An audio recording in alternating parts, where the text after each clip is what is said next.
Hi everyone, welcome to the another lecture of NumPy in which we'll talk about some of the basics of the NumPy and we'll see some of its function that we use it. Okay, so our first task is to import NumPy. Okay, and we have imported NumPy. Now I want to talk first that how do we actually import the NumPy? Okay, how do we actually import the NumPy? So is my env on or not? Let me see. Yeah. So, what we're doing actually here is we will be importing NumPy. Now, there is actually a way. Okay, there is actually some way to import NumPy. Now, if we import NumPy like this, now what is the difference between importing NumPy like this, import NumPy as NP, or import from NumPy, import this asterisk? Okay, these three.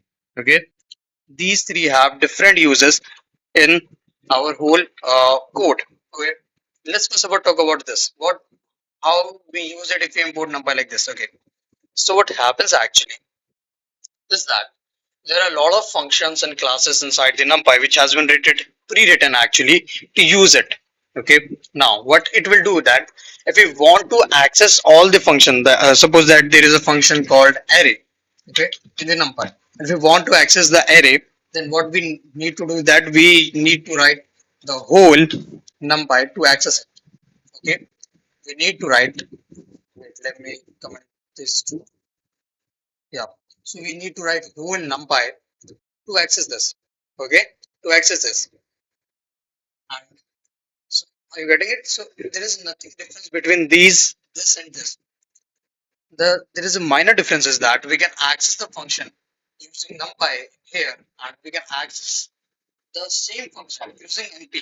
Okay, this is just an alias for NumPy, isn't because if we need to use it in the in the thousand lines of codes.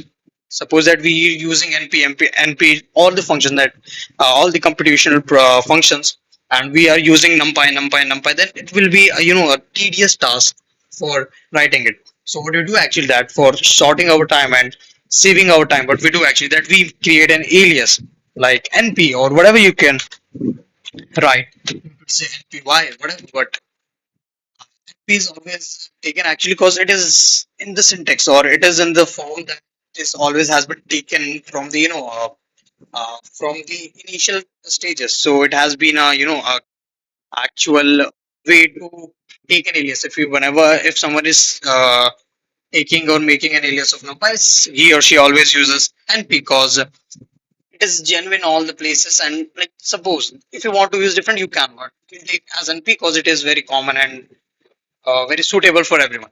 Okay. So there's nothing different between this and this. Okay. We could ask this. So there is nothing different between it.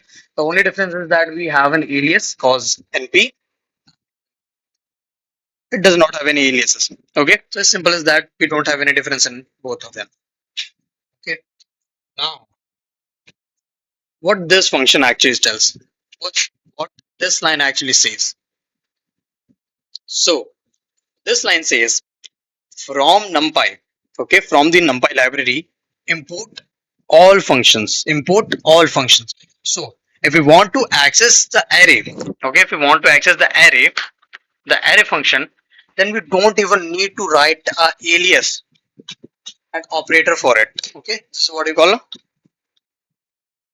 this is actually an object if you read it, but you know actually that is actually an object. Okay, it is actually an object. Now if we want to access this array function, then we don't even need to write this alias like numpy. We don't even need to write it. Okay, we don't even need to write it. See,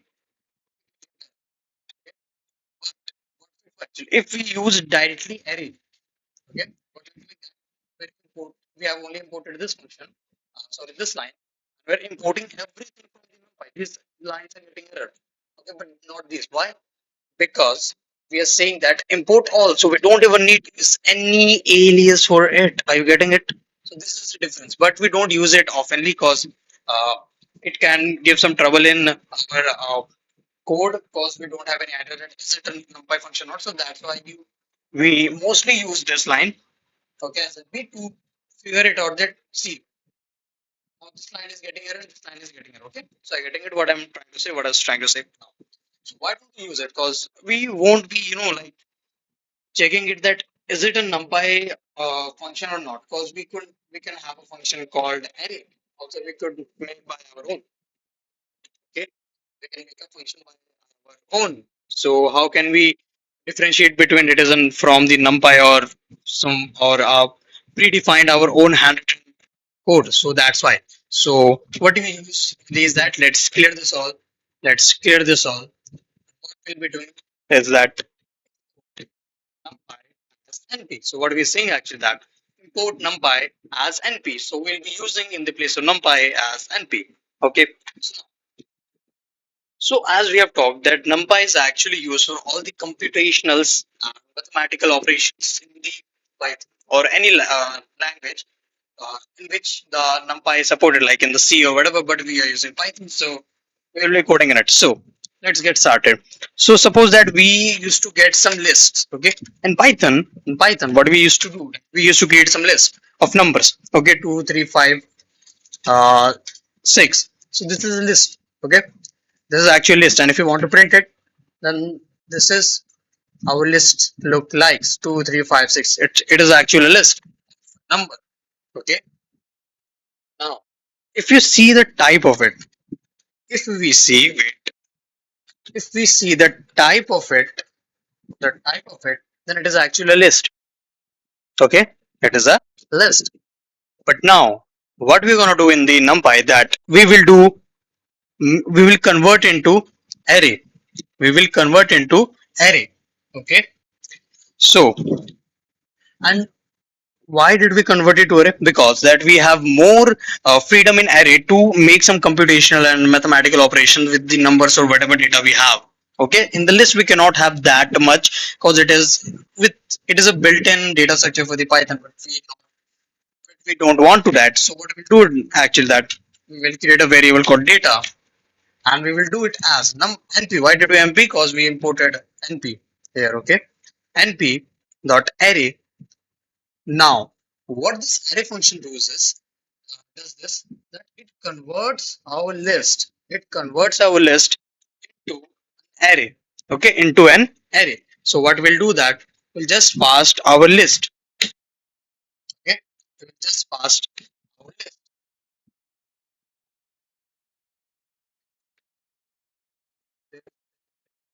Okay, yeah, it is not defined because it is not important.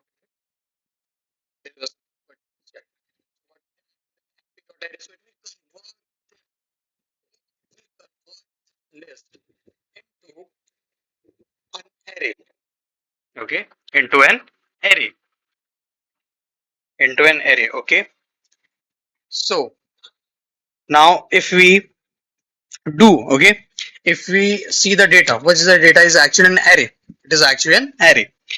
Now what do we have that let's create some new data. Okay, data 1 in which we have some sort of list. Okay, it's a list inside a list. Okay, let's create a list inside a list. 3, 4, 5, sorry, till 4, and we will create 4, 5, 6, 7, 8. Okay, so there is a list inside a list. Okay, there are two lists inside a list in which the first list is containing number 1 to 4 and 5 to 6. Okay, and now we will convert this into another array. So a array 2 air 2, and we convert to np dot array data 1. Why I'm not doing this? Yeah, I did not run the cell, but yeah, now we have run the cell.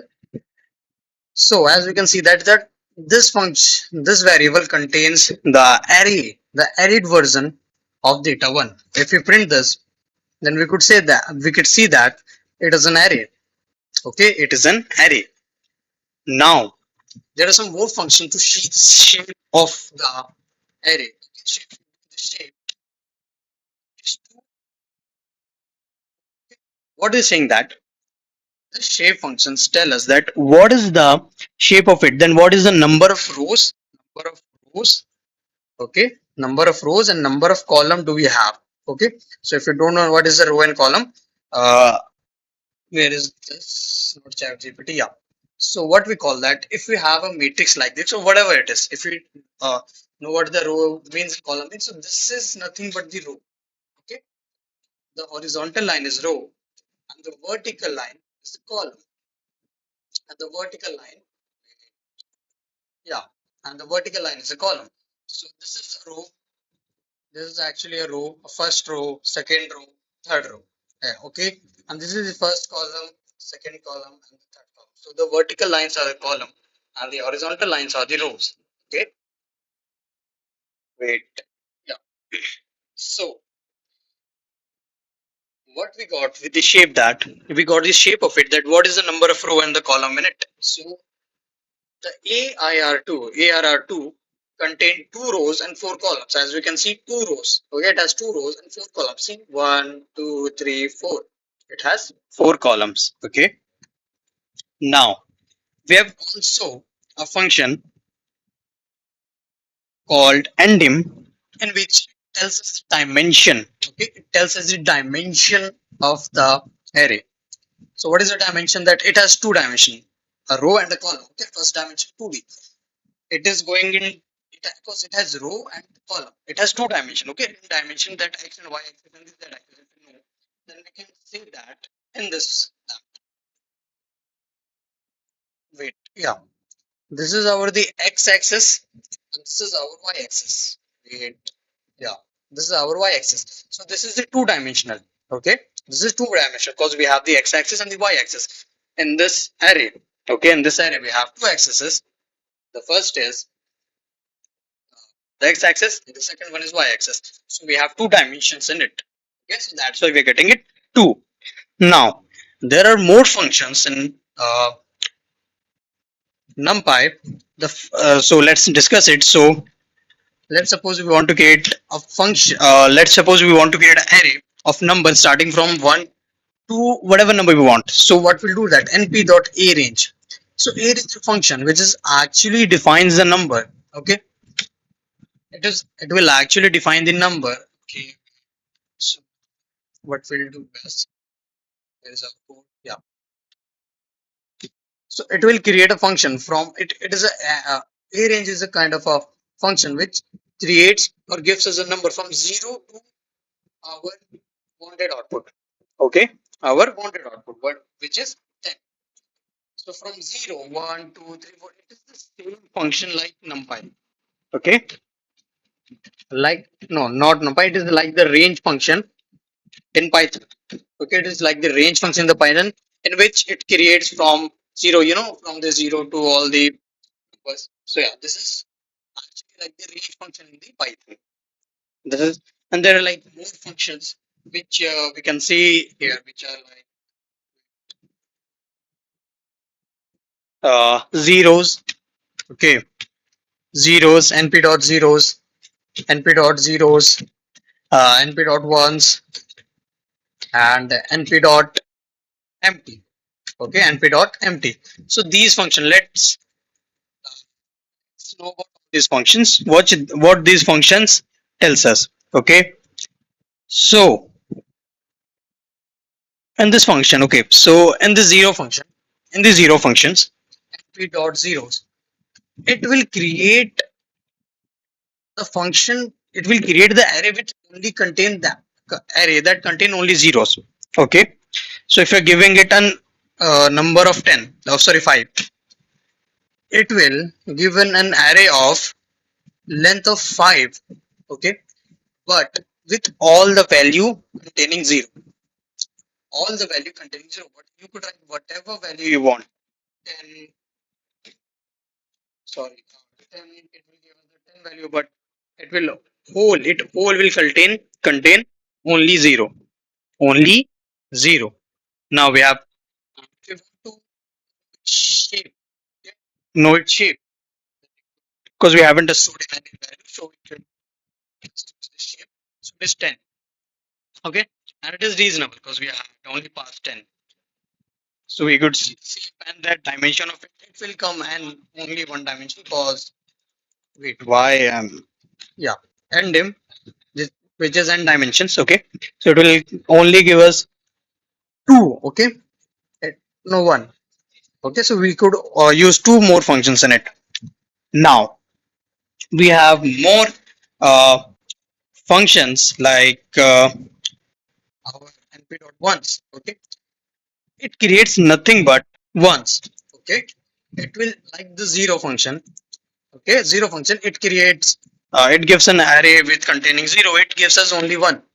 Let's see, only one, only once. Okay, and you could also see more functions if you ask me chat GPT. I've also already done for you. Is that you have just say the numpy function with example, then it will give you the example for it actually. That first is your the so I've told you the np dot n. Okay, np dot zeros, np dot ones, np dot empty, np dot a range. And if you have actually any problem, then you could go to visit the numpy site also. Okay, numpy site also, that numpy.org.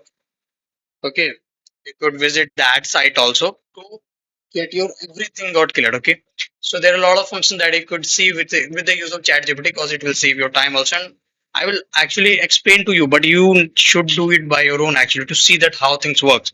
Okay, I've told you one or two functions of it, like a range, array, and we had zeros, ones, and empty. And empty is like, if I to tell you, then what this empty does is like it creates a function. It is a function. Uh, empty. Wait, we did not pass any value. So if you give 5, then it will give me whatever value. It won't give me only 0.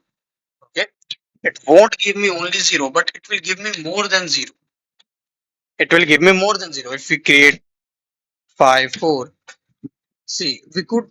It is empty actually. We can get a garbage value also. It's not only necessary that we'll get only zeros, but yeah, we can get uh, garbage value also in the empty. Okay, so these are the few functions that we need to know about for the NumPy, and that's it for this lecture. And in the next lecture, we'll be discussing about more of the arithmetic operation that we could perform with our arrays, and we will see some basic, indexing and slicing in it. So yeah, meet you till then.